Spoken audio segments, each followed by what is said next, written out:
All right, so this video is about distortion, um, which in the context of rock and roll, right? Distortion is everything. Distortion is yay, it's great, you know. It's my impression of somebody hearing rock and roll for the first time. Yay, it's great. Um, yeah, so distortion was this freeing thing in rock and roll. Um, Now, if you're a musician, if you're a guitarist specifically, and you've played with distortion, you know that a lot of what people actually want in regards to distortion is actually overdrive. Um, you start out, you're starting out on guitar, you're like, oh, let me get a distortion pedal, let me get some distortion. And then you realize, oh, actually, I kind of wanted an overdrive pedal. Like that wasn't the sound that I was looking for. You think you want distortion, really you want overdrive. Um, I don't know. Lesson there. Keep that in mind. So, distortion is actually a problem by definition, right? Um, I don't want to get too much into the science of what's actually happening on the signal of your guitar, but if your guitar is distorting, that's necessarily not a good thing. That's considered like a bad thing, right? Let me just get some water.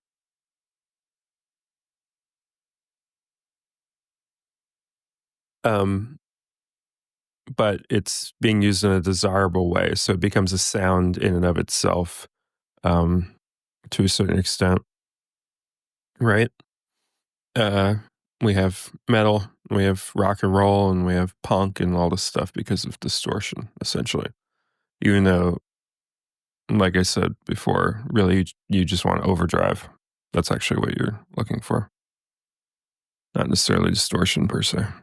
Whatever. Anyway, it's a technicality, but important for what I'm about to talk about.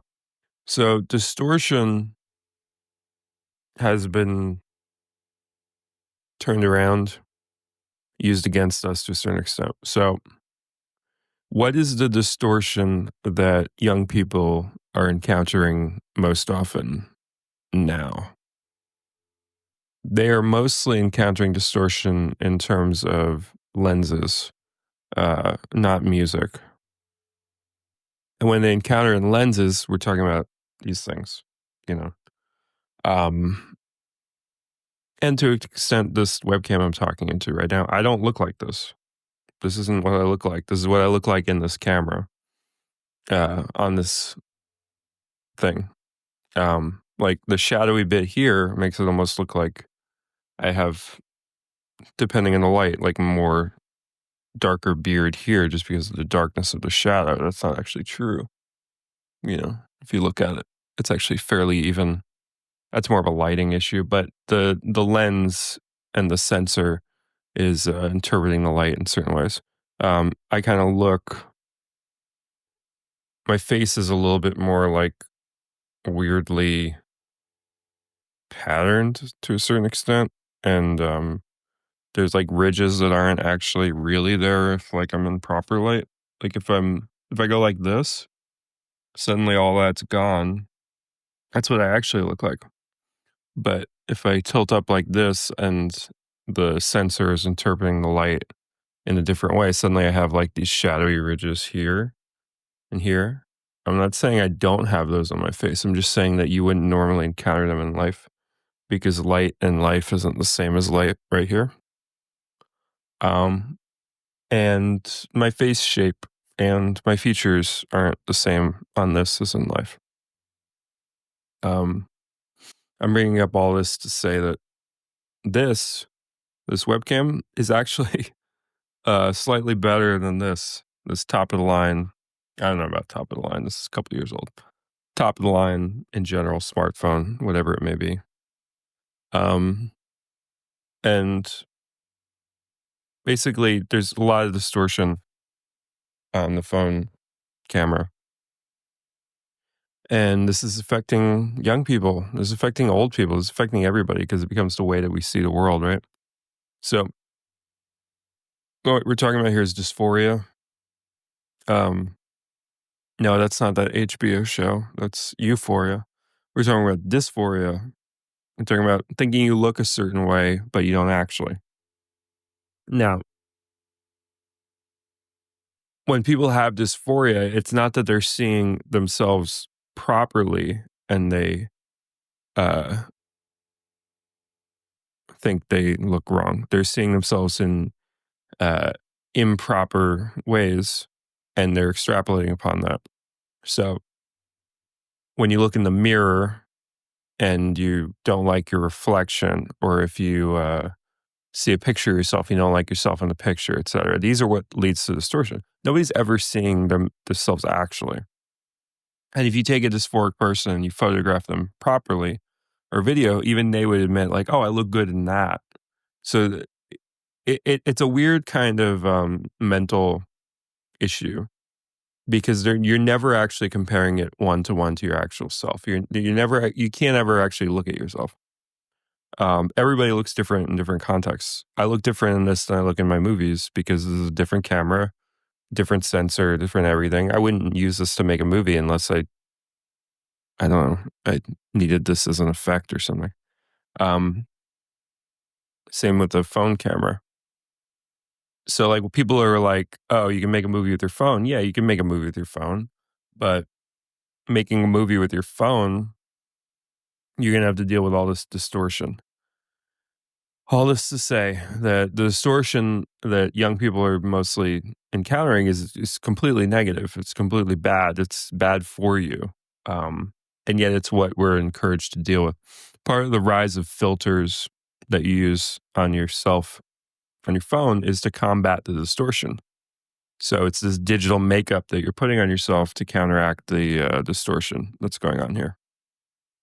Um, Yeah, and so, like, I just find that interesting, like, distortion was this freeing thing, it was this, like, rock and roll, like, yeah, it was, like, of the people thing in the past. Now it's, like, the exact opposite, distortion is keeping us down to a certain extent. I genuinely believe that if most young people saw themselves as they actually look through proper DSLR camera, and proper lens, and by proper lens, I mean a lens with, like, no distortion, like I use on my films, most of my films. Um, my favorite lens has like no distortion. Um, Means lines are straight, whatever. Um, all this to say, if you photograph something accurately, you come away with it with a better impression of yourself or whatever you're photographing. You mostly see it in yourself though, because um, there's the term or the phrase "mirrors lie," like. And yeah, that's true. But mirrors are so much more accurate than this, what you're watching right now, or this. Mirrors are, I would put mirrors at like 80 to 85% what you actually look like. Um, I mean, that's a little high, but I'm just saying it's more close to what you actually look like. I would put these and this 20, 15% way low on the end of what you actually look like. But as people become more insular and introverted by very nature of how they interact with the world, they become more reliant on these flawed ways of looking at themselves. So, you know, I we can disagree on this. I don't know who you are out there, but some people are very big into trans issues and stuff, and that's fine, whatever. But I do believe that a lot of what is people's move towards wanting to be a particular other gender or feeling androgynous is coming from dysmorphia, and it's dysmorphia that's induced by these flawed devices. So if you're constantly seeing yourself in this flawed way, especially when you're told that this is like a top of the line device, you maybe it costs MSRP like $1,000, $2,000, whatever. You expect a level of quality, particularly when you know that it's the latest, greatest, quote unquote, lens in here or whatever, best camera, best phone. Um, you're putting a lot of trust in these devices. Much less so with these webcams. Like I'm shooting this on a shitty old webcam. We kind of always knew that these were stupid and dumb, so we didn't have as much dysmorphia. But people put so much trust in their smartphone. They think, make a movie with your phone. They think, oh, these are the future. These are everything. Blah blah blah. They don't stop to realize that like you're putting a spy camera on here. It's always going to be flawed.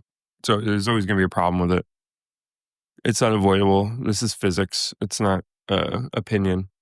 Um, and so I do think that people come to see themselves as possibly more androgynous.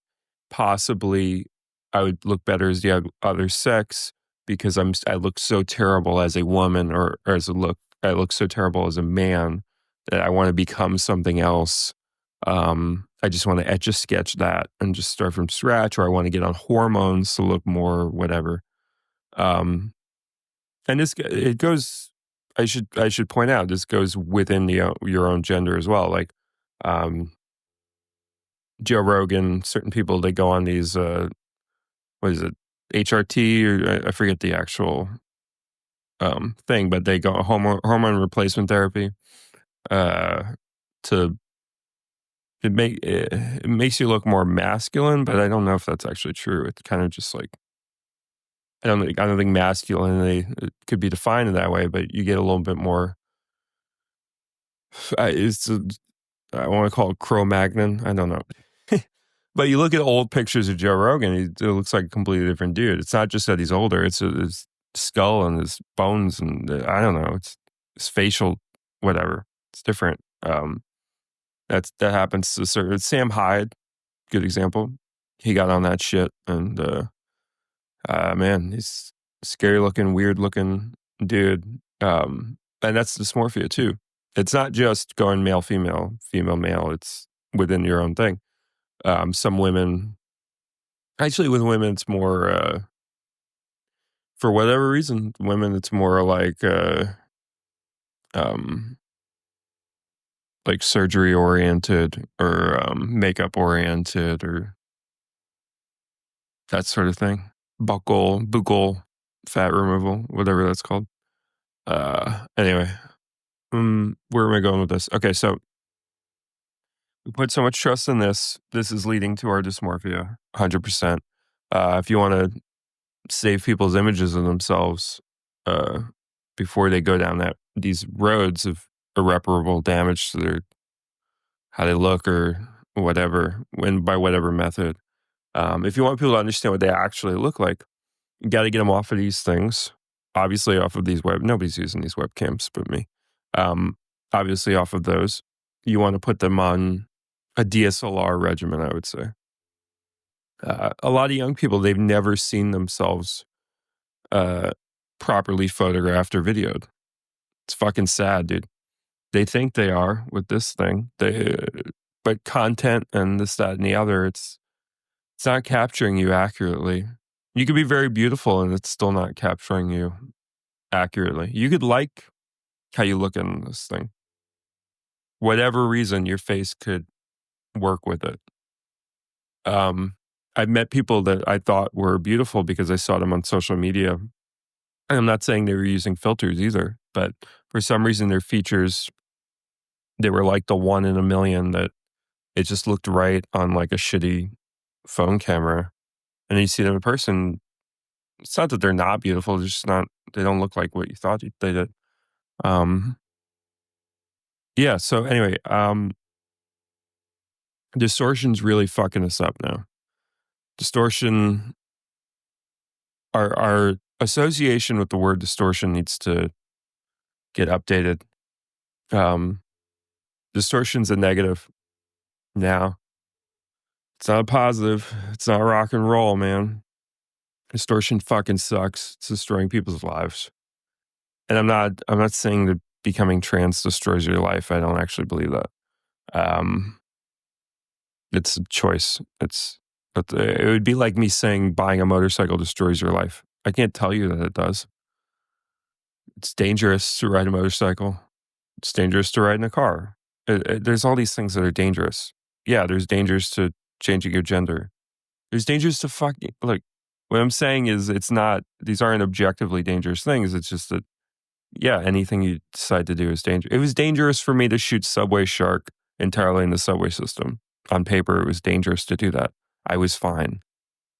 Take that as you will. Um, I'm just saying that people make these changes that are like really fucking bad and think of themselves really negatively. So I'm not just talking about drastic changes to your appearance, but how you feel about yourself, who you choose to associate with, what you think you are worth, what you think you deserve.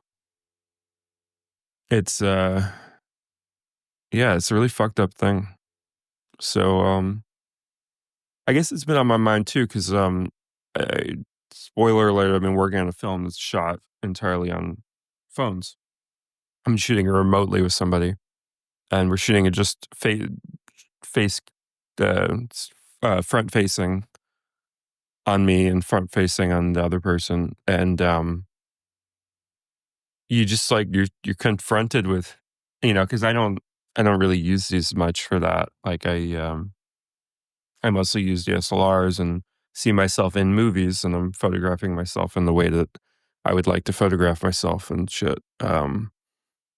And so like I was confronted with like, man, like I really hate how I look in these cameras. I didn't realize how bad I look in these cameras. And the person I'm shooting with, I think is, I'll just say it's like a female. I think she's absolutely beautiful. I think she's a gorgeous human being. But sometimes she'll send me videos from her front-facing phone, and it's like, I know what she looks like in life. Like she's fucking like a smoke show, in my opinion.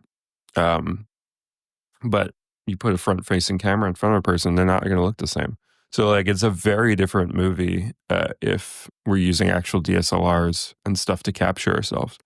Um, it changes the entire tone of the piece. Like the movie that I set out to make now aesthetically is different by the fact that we're shooting this way. And I'm not saying that she looks bad in her front face phone. I'm just saying that like I know what she looks like in person, so like I know she looks noticeably better in person and through a DSLR. I just know that. I know that I look better. So, yeah, anyway, distortion's bad now. It's a bad thing. It's ruining people's lives. I genuinely believe that. If you want to save lives, if you want people to be happier, uh, you got to get them on the DSLR regimen to a certain extent. People need to know what they actually look like. It's really healthy, especially young people. Get them while they're young, show them what they actually look like, proper. And it's sad. It's sad that we put so much faith in these things. It's sad that when I say truly independent filmmaking, so often people are like, yeah, you can make a movie on your phone these days. And I'm just like, "Ugh, you're not getting it." Because I really do believe that part of this, we're made to think of ourselves as ugly because it benefits the elites. The elites still use proper cameras and proper lenses and proper lighting. I haven't really been talking about lighting here because, yeah, lighting's a big factor. But camera sensors and how it interprets light is more what I'm talking about here. Um, like the light that I'm in right now isn't necessarily bad light until I start using a webcam like this, where like it makes my features a little weirder. Um, and obviously angle affects it too. Like this is on my lap right now, so I'm getting a bit more of like a fucking double chin, even though I don't actually have one. Like right now, I'm like squeezing it so it does that. But like, I'm just exaggerating what I'm talking about. Like it kind of, it just kind of gives me a little extra, yeah, that I don't want. Nobody wants that. Um, but if I smooth it out like that, like if I play with the angle a little bit, suddenly I'm a fucking Chad, bro. Anyway, you get what I mean. I've talked for nearly 20 minutes. You get what I mean. Just wanted to talk about it.